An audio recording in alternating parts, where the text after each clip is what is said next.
la metalurgia del hierro y el acero.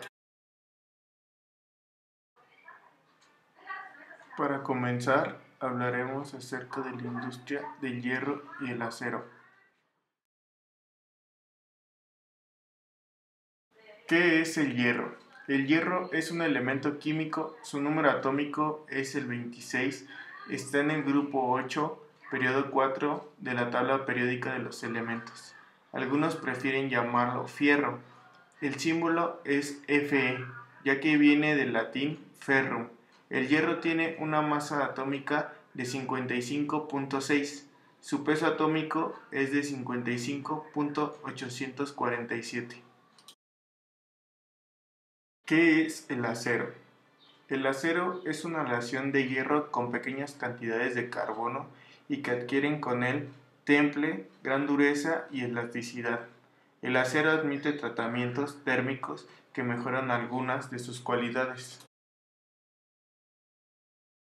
El hierro se encuentra en grandes cantidades en la corteza terrestre, formando parte de diversos minerales, óxidos, minerales hidratados, carbonatos, sulfuros, silicatos, etc.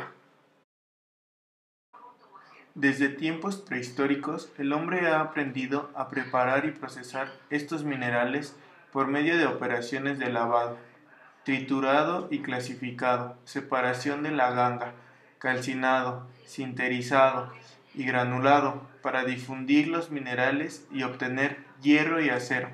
A lo largo de la historia, muchos países han desarrollado una próspera industria siderúrgica basada en los suministros locales de mineral y en la proximidad de bosques para obtener carbón vegetal como combustibles. La fabricación del acero se desarrolló básicamente en el siglo XIX, al inventarse los procesos de fusión.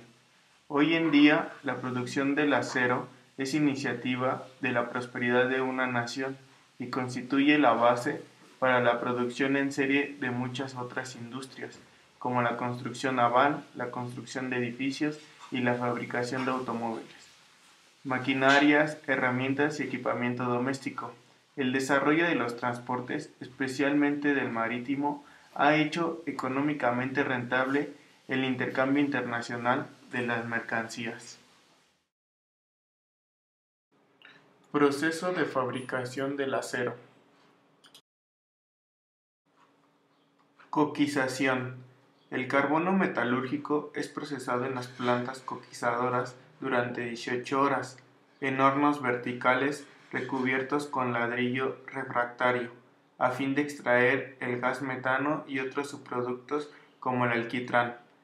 El coque es energético básico de los altos hornos para producir arrabio, fierro de primera fusión. Sinterización. Polvos finos de mineral de fierro y subproductos del proceso siderúrgico, escama de laminación, finos de coque y lodos de aceriacentre, otros se mezclan y funden para producir un material poroso denominado sinter, utilizado como una de las materias primas para los altos hornos. Peletización. El mineral de fierro proveniente de yacimientos propios, previamente pulverizado, es transformado en discos de boleo en esferas sólidas de 12 milímetros de diámetro, denominados pellets, endurecidas en un horno. El pellet y el coque son los insumos fundamentales de los altos hornos. Altos hornos. Mineral en trozos, pellet, sinter, coque y fundente son cargados por la parte superior del horno. Al descender se funden por la combustión del coque y la introducción de aire caliente. El conductor inferior recibe el arribo para su carga en los carros termo. BOF. El acero líquido se produce en los BOF, un gran recipiente en forma de pera, recubierto con ladrillo refractario. Se cargan arrabio 80% y chatarra 20%, y se inyecta oxígeno para remover las impurezas como carbón, fósforo, azufre y silicio. Colada continua. El acero líquido es transportado a un molde oscilante de cobre enfriado por agua que convierte el acero sólido en forma de una sección transversal rectangular denominada planchón. El planchón es cortado a las medidas requeridas para procesos posteriores, acorde a las especificaciones del cliente. Las ventajas de la colada continua son su mayor rendimiento, calidad, ahorro de energía y reducción de los costos de inversión y explotación. Las lingoteras se almacenan en hornos de termodifusión, es decir, hornos subterráneos con puertas, donde pueden recalentarse los lingotes antes de pasar los trenes de laminación u otros procesos posteriores. Recientemente las empresas han comenzado a fabricar acero con máquinas de colada continua. Los trenes de laminación se tratan en otros artículos de este capítulo. La fundición de forja, la estampación son el objeto del capítulo titulado Metalurgia y Metalística. Riesgos. Los accidentes. En la industria del hierro y el acero se transforman y transportan grandes cantidades de material utilizando enormes equipos que dejan pequeños a los de la mayoría de las industrias. Normalmente, las acerías aplican complejos programas de salud y seguridad para reducir los riesgos en un entorno que pueda resultar impacable. Para controlar los riesgos, suele ser necesario un enfoque integrado que combine prácticas técnicas y de mantenimiento adecuadas, procedimientos de trabajo seguros, formación laboral y el empleo de equipos de protección personal.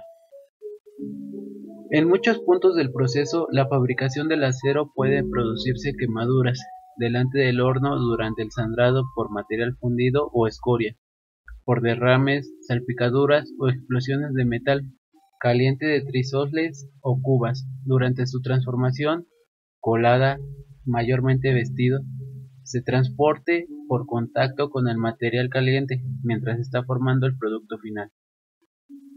El agua retenida por el metal fundido o la escoria puede generar fuerzas explosivas que hagan saltar el metal o material caliente en una amplia zona. Introducir una herramienta húmeda en el metal fundido también puede provocar violentas explosiones. El transporte mecánico es fundamental en la fabricación del hierro y acero, pero expone a trabajadores a un riesgo de atropello o aplastamiento. En casi todas las zonas de las acerías hay puentes de grúa. Además de la mayoría de las grandes plantas se utilizan mucho los equipos de vía fija y grandes tractores industriales para el transporte de materiales. Un aspecto fundamental de los programas de seguridad de uso de grúas es impartir una formación que garantice el correcto manejo de la grúa y una fijación segura de las cargas. Una buena comunicación y utilización de las señas manuales normalizadas entre los conductores de las grúas y quienes preparan la carga para evitar heridas provocadas por movimientos inesperados de las grúas. Programa de inspección y mantenimiento de piezas de grúa, aparejos, eslingas y ganchos para evitar que se carguen las cargas, y medios seguros de acceso a las grúas para evitar caídas y accidentes en las vías transversales. Los programas de seguridad para vías férreas también requieren una buena comunicación y especialmente durante las operaciones de desvío y acoplamiento, a fin de evitar que algún trabajador pueda quedar atropellado entre vagones. Es fundamental mantener una distancia de seguridad adecuada para el paso de grandes tractores industriales y otros equipos, y evitar arranques y movimientos inesperados a fin de eliminar los riesgos de atropello y aplastamiento de los operarios, de los equipos, los peatones y los operarios de otros vehículos. También es necesario implantar programas de inspección y mantenimiento de las zonas de paso y de los aparatos de seguridad de los equipos. El orden y la limpieza son la piedra angular de la seguridad en las plantas siderúrgicas y las acerías.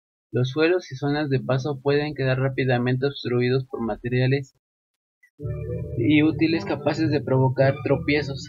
Se utilizan grandes cantidades de grasas, aceites y lubricantes que si se derraman pueden provocar fácilmente resbalones en las superficies de paso o de trabajo. Las herramientas sufren un desgaste muy grande y se deterioran rápidamente, lo que hace peligroso su uso, aunque la ha disminuido notablemente. El número de operaciones manuales en esta industria todavía se producen en muchas ocasiones problemas de carácter ergonómico. Las partes afiliadas de los motores o las rebaladas de los productos de acero o bandas metálicas pueden provocar laceraciones y pinchazos a los trabajadores encargados de las operaciones de acabado, expedición y manipulación de chatarra. A fin de eliminar el riesgo de qué tipo de lesiones se pueden utilizar muñequeras y guantes anticorrientes. Los programas de protección ocular son especialmente importantes en las acerías y plantas siderúrgicas.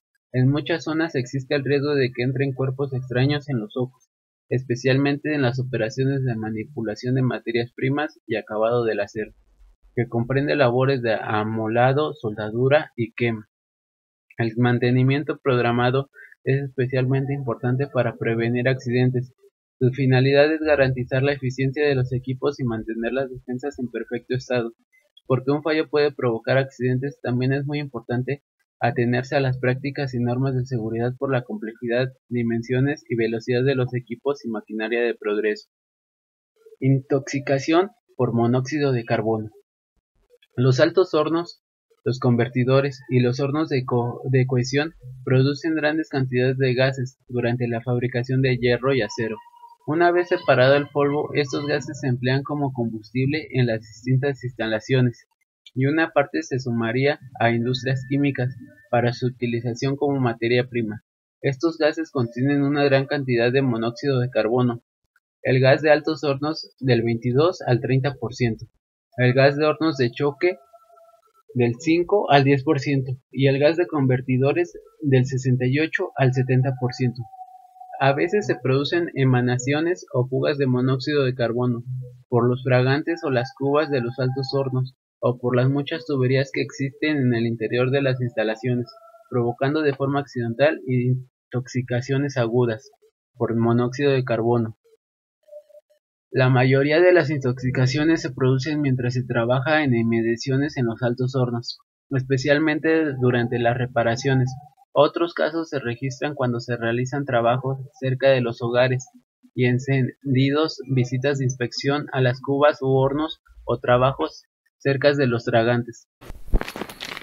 Nos encontramos aquí con el ingeniero Francisco Lagunes Moreno. Ok, ingeniero. ¿Nos podría proporcionar alguna de su breve historia o de su trayectoria en la industria? Sí, cómo no. Hace algunos ayeres comenzamos a trabajar el asunto de la compra y venta de metales. Estoy hablando de 1956. Y de ahí pues me resultó la afición, porque como visitaba yo fundiciones, entonces cuando vine aquí a México, pues estudié la carrera de ingeniero metalúrgico aquí en el Politécnico. Y pues trabajamos durante mucho tiempo, pues estudiando y saliendo adelante, visitando empresas. Fuimos en alguna ocasión al Paso, Texas, a visitar algunas instituciones y después vino la necesidad del casamiento, pero todavía estaba yo estudiando y entonces tuve que buscar un trabajo y sobre todo ya relacionado con mi profesión. Y entonces fui precisamente a Aceros Tepeyac, donde pues conocí ahí al señor Albarrán Pliego, aquel que está aquí, que era el dueño de la fundidora Aceros Tepeyac. Por necesidad de trabajo, pues tenía que casarme, fui a pedir a mi mujer en enero, y cuando entré, pues luego a buscar trabajo, porque fue la condición que pusieron en casa. ¿Y para cuándo piensa casarse? Pues para el 30 de abril. Entonces fui precisamente, ya una vez que entré a la escuela, empecé a oír donde había oportunidad de trabajar, y me hablaron de fundidora Aceros Tepeyac. Entonces averigüé dónde era y me fui tempranito ahí, como a las 9 de la mañana, y le pregunté al señor que vendía los tamales allá afuera quién era el dueño de ahí, y me dijo el señor José Albarrán Pliego. ¿Y a qué hora llega? No, llega muy temprano, desde las 7 de la mañana ya está aquí. Es aquel señor que anda en el jardín. Y entonces pues me pedí permiso y fui y lo saludé. Señor, me presenté, soy Francisco Lagunes, estudiante de la carrera de Ingeniería Metalúrgica. Hoy en cuarto año y tengo libre las mañanas, estudio en las tardes. agradecería mucho me brindaran una oportunidad de colaborar con ustedes. Pues se quedó sorprendido, se quedó viendo, ¿de dónde habrá salido este cuate? Y me dijo, sígame. Entró a su oficina y mencionó un nombre de algún funcionario que salió enseguida a sus órdenes, señor. A este joven póngame la planta 2 que determine las preliminares de los aceros y que realice pues los análisis de las arenas y todo ello. Y así fue que comencé a trabajar en esa industria. Un buen presidente que tuvimos en 1962 hizo un decreto diciendo que la industria automotriz que quisiera trabajar en México debería incorporar en sus coches el 60% cuando menos de partes y componentes. Y entonces vinieron muchas industrias, la Ford, la General Motors, todas ellas, y entonces anduvieron buscando gente para su primer nivel de supervisores de producción. Y entonces lo único que requerían, no pedían doctorados ni maestrías, porque pues esas son teóricas. Querían gente que tuviera experiencia. Metí mis papelitos y pues tuve la oportunidad que me llamaron y me contrataron en Ford Motor Company, donde seguí pues conociendo pues las fundiciones y todo, y trabajé ahí aproximadamente 20 años, ¿verdad?, en esa industria. Al mismo tiempo, pues tuve, como era yo un poco inquieto, tuve mi propia fundición de no ferrosos para la industria azucarera, producir impulsores y todo lo demás. Y así fue como nos fuimos formando. Al mismo tiempo empecé a incursionar en la escuela y entré a dar clases en que era la antigua Prevo 6, la tecnológica 120, en Azcapotzalco, en el hormiguero, 3 años, y después pasé a la vocacional 2, donde estuve 10 años, y aquí pues ya llevo 35 años en la ESIQUE, total 45 años de trabajo para el Politécnico. Entonces, paralelamente empecé en las asociaciones que he pertenecido. Está la Sociedad Mexicana de Fundidores, de la cual he sido vicepresidente, presidente, y actualmente me han invitado a que colabore yo como director de la revista Moldeo y Fundición. Yo soy el director de esa revista. Entonces, también en la Sociedad de Ingenieros Automotrices, también tengo relaciones allí, precisamente. Y eso es en sí, pues, más o menos. Entonces, en Acero Tepeyac trabajé lo que es acero y manejé los hornos de arco directo, primeramente de 1.800 kilos, o sea, 1.8 toneladas, y le llegué a trabajar con los hornos Tagliaferri de 20 toneladas para producir acero y todo ello. O sea, y en Ford Motor Company ya me tocó fabricar eso. Entré como supervisor de línea, preparando los corazones, o sea, los ensambles para armar los moldes para vaciar lo que eran cabezas de cilindro, monoblocks y todo ello. Y entonces ahí pues tenemos conocimiento de la manufactura automotriz y todo ello, que nos fue bastante interesante. Y entonces pues en la vocacional 2, pues que también empecé a dar clases estando todavía en Ford y ello, pues tuve oportunidad de que estaban ellos recién cambiados de Tolsa Tres Guerras allá al Toreo, y no tenían el horno disponible para producir ya las piezas que se necesitaban para el Politécnico. Eran como estas, para hacer las pesas estas. Entonces tenía yo un hornito por allí y lo regalé a la escuela, y con eso empezamos a producir el hierro. O sea que tengo experiencia en acero, en hierro gris, en hierro nodular, y también en bronces de todo tipo, aluminio, todo ello. Entonces eso fue. Y después hubo necesidad de instalar otro horno que era propiedad aquí de la ESIQUE, pero no lo habían sacado de sus cajas, como vino de Europa, vino de Inglaterra, y entonces conseguí un acuerdo entre los directores y me autorizaron para que ese horno lo instaláramos también en la vocacional 2, o sea que instalé 2 hornos de cubilote, los dos, uno de 800 kilos por hora y otro de 1 tonelada 200 kilos por hora. Estuvieron trabajando ahí en la vocacional 2. ¿Me permite hacerle unas preguntas? ¿Hasta 2? Sí, ¿no? ¿Cuáles serían las medidas de seguridad en la elaboración de hierro y el acero? Pues ante todo tenemos nosotros el uso de un material que se llama, le dicen arena de fundición, arena sílica. Es dióxido de silicio lo que se compra actualmente, ya con una pureza de un 98%, lavado y cribado, es como viene, ya prácticamente no es arena. El problema que tiene dos inconvenientes: uno, que es muy frágil y llega a tener pues tamaños nanométricos, que no hay filtro que lo retenga. Entonces ese es uno, y otro que cambia con la temperatura, pues tenemos que usar material caliente, nada de al tiempo ni frío, sino bien caliente, entonces cambia de formas alotrópicas y aumenta su volumen, o sea, hay expansión. Cuando entra el metal al molde, tenemos vaporizaciones por el agua que usamos para unir los granitos de arena.